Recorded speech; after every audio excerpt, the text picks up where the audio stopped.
priestly, modern-day African tribe. They're outwardly primitive, and they are from Mali, which is a country in the northwest bulge of Africa. And in my opinion, the Dogon tribe, for anybody who is interested in ancient symbols or ancient religion and what it all means, the Dogon are a great untapped resource.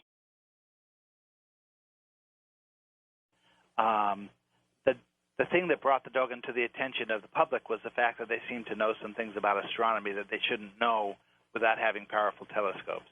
They knew that the Sirius Star System involved 2 stars, not 1, and that one of them was a very tiny dwarf star, and they knew that the orbital period of the 2 stars for each other, among other things. And so I began to pursue that, and I discovered that that's just really the tip of it.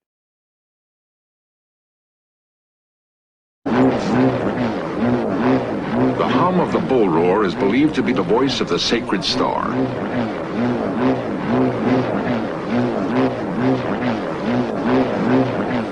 It calls initiates to a ceremony high in the cliffs.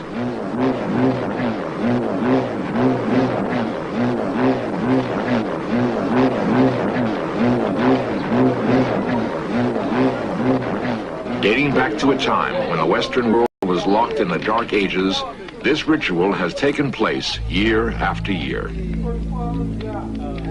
During the ceremony, the full spectrum of Dogon knowledge is revealed and passes from generation to generation.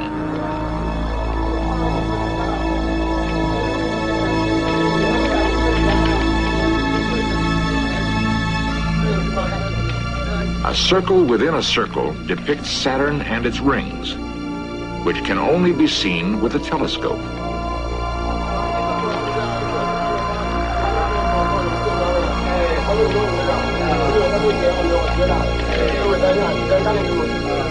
A large circle and 4 satellites.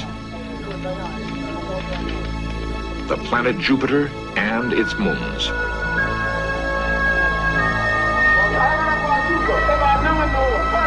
Most remarkable is this symbol.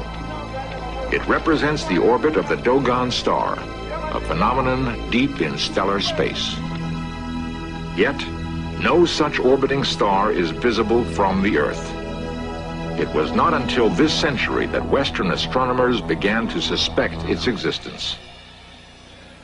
A desert tribe called the Dogon, isolated in the African wilderness, may have identified a star invisible to the unaided eye.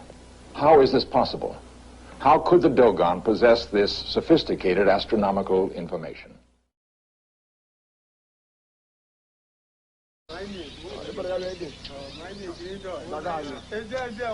Tribal legend tells us that beings called Numo descended from the sacred star and appeared before the Dogon ancestors. The Dogon were entrusted by the Numo with 366 symbols given without meaning. The Dogon were charged with interpreting them and preserving the information for future generations. The symbols reveal an astonishing scope of astronomical knowledge, an infinite number of stars and spiraling worlds.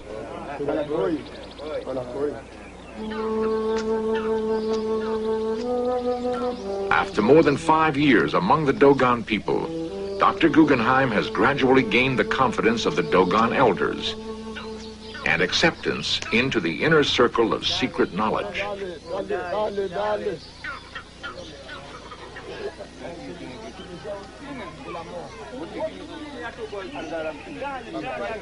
The Dogon believe the universe was born in a vast explosion, and as it opened up, everything that we know about and everything that the Dogon know about in the world came pouring out, and nothing was left except a shell. This empty shell became the star that they call the Pontolo, and that we call Sirius B.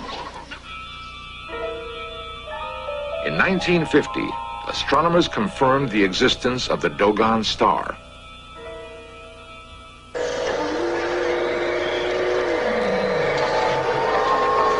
At the United States Naval Observatory, Washington, D.C., Chief astronomer Dr. Irving Lindenblad devoted years to the search for the dark star. The Sirius system is a very interesting challenge observationally because it is very difficult to observe a star 10 seconds from such a bright object as Sirius A.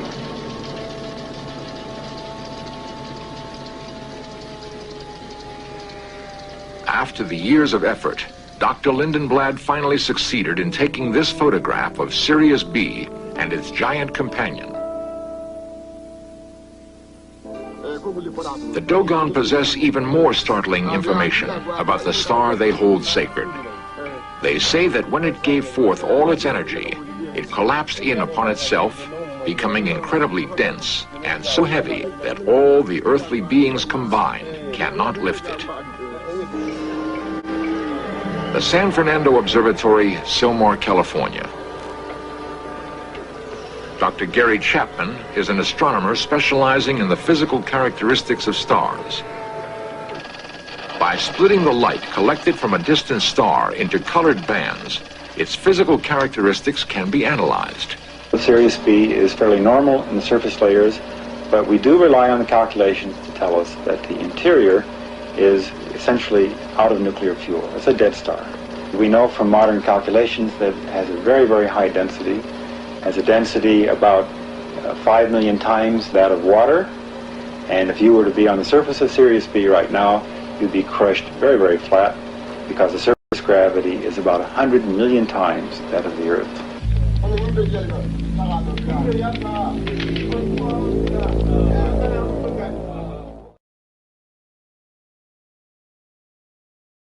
What I noticed was the Dogon priests say that that their religion describes how their tribal god created matter. And I could see that they had the definition of an atom right, and I could see that they had the definition of neutrons, protons, and electrons right. And that made me wonder if maybe the descending levels of the creation of matter could also be right. And so I started educating myself, reading Stephen Hawking and Brian Greene, and trying to come to an understanding of how science thinks matter is created.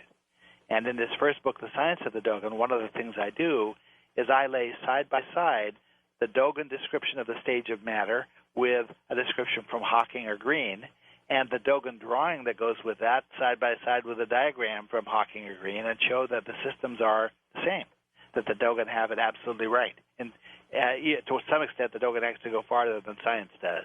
Science doesn't try to address the process, the problem of how is it that matter behaves like a wave to begin with, and then after it's perceived, it behaves like a particle. But the Dogon do.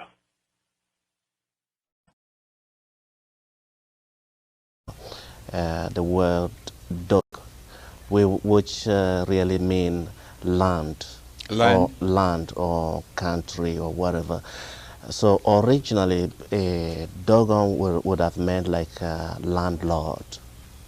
So in the ancient time or the times of the pharaohs, being a Dogon would mean like, being a descendant of the line of the priest, those who preserve the spiritual activities, the ceremonies, everything that had to do with technology. Now, the Dogon people, they were able to chart and map out the Sirius star. So as far as technology to do that, is there any hidden technology that they have, or what technology did they use to be able to map out the Sirius star?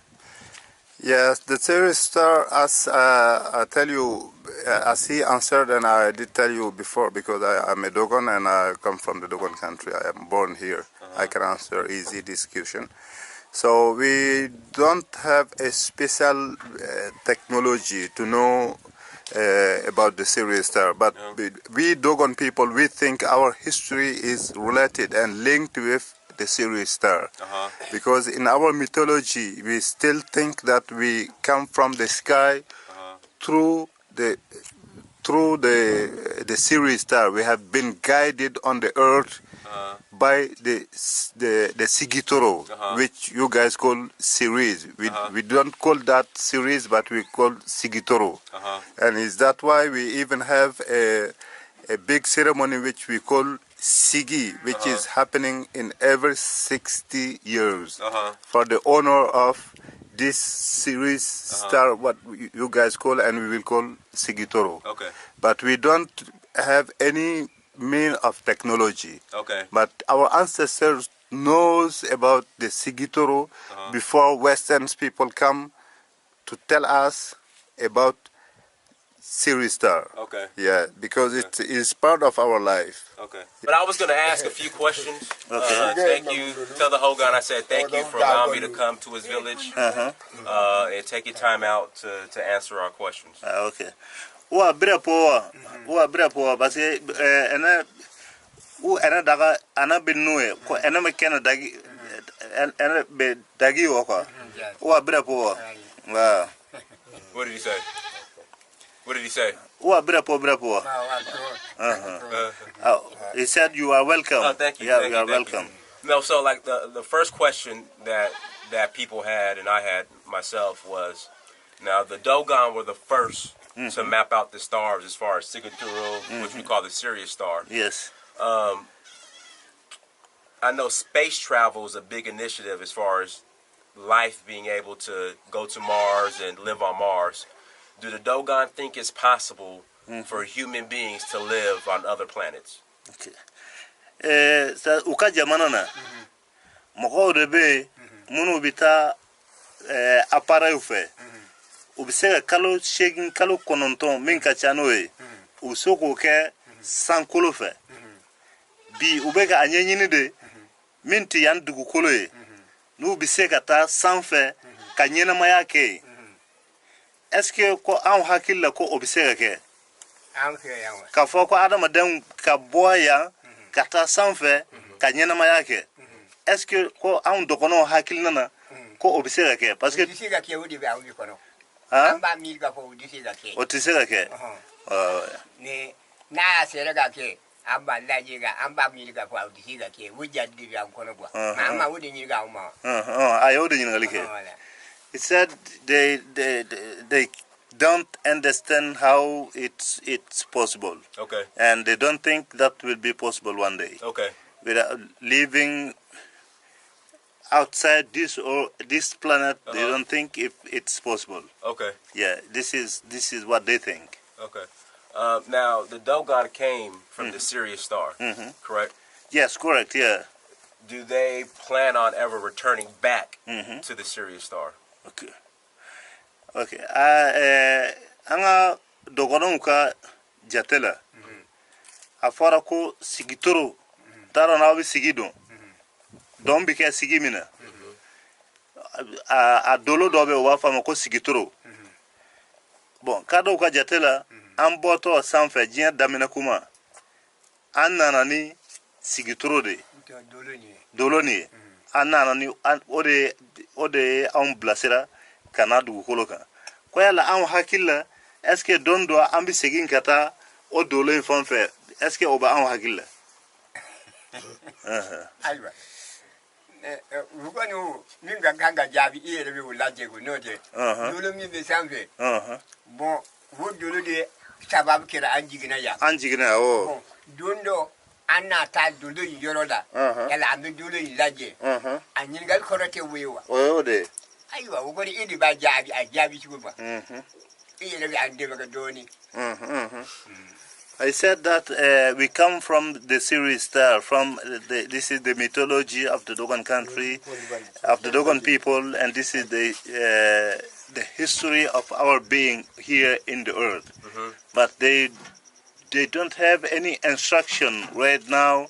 They don't have any think of going back to live again on a Sirius Star. Okay. Right now, he said they don't have any instruction from their ancestor, and they don't know they don't know how that would be possible at the moment. At the moment, but maybe the ancestors would give instructions. At the end, he said it's alive. So he don't know. They don't have any instruction. Okay. Yeah.